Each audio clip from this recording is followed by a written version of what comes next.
প্রোটিনের পরিপাক। মুখে কোনো প্রোটিনের পরিপাক হয় না।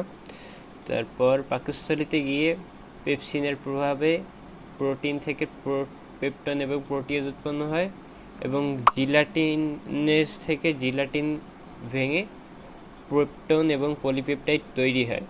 তার পরবর্তীতে পলিপেপটাইড ভাঙে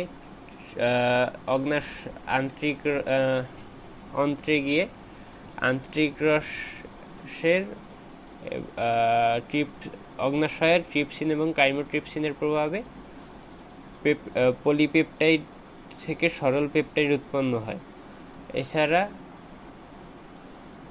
পেপটন এবং প্রোটিয়াস থেকে ট্রিপসিন এবং কাইমোট্রিপসিনের প্রভাবে পলিপেপটাইড উৎপন্ন হয়।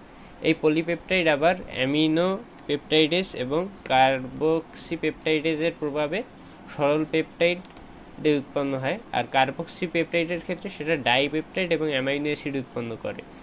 সরল পেপটাইড লাগলেও হবে, সমস্যা নেই।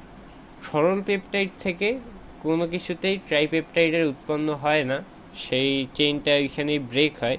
কিন্তু সরল পেপটাইড উৎপন্ন হয় কোলাজেন এবং ইলাস্টিন, এইটা থেকে। এই দুইটার ক্ষেত্রে এনজাইম কাজ করে হলো ইলাস্টেজ এবং কোলাজিনেস। তারপর ট্রাইপেপটাইডেস থেকে ট্রাইপেপটাইড ভেঙে ডাইপেপটাইড এবং অ্যামাইনো অ্যাসিড উৎপন্ন হয়।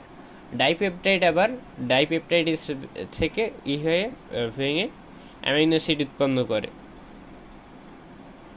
এই ক্ষেত্রে পেপসিন, জিলাটিন পাকস্থলীর এনজাইম। অ্যামাইনো পেপটাইডেস এইটা শুধু আন্ত্রিক রসে পাওয়া যায়, এছাড়া বাকি সবই অগ্নাশয়ের। তো এই বেশিরভাগ এনজাইম প্রোটিন রিলেটেড এনজাইম পাওয়া যায় হলো অগ্নাশয়ে।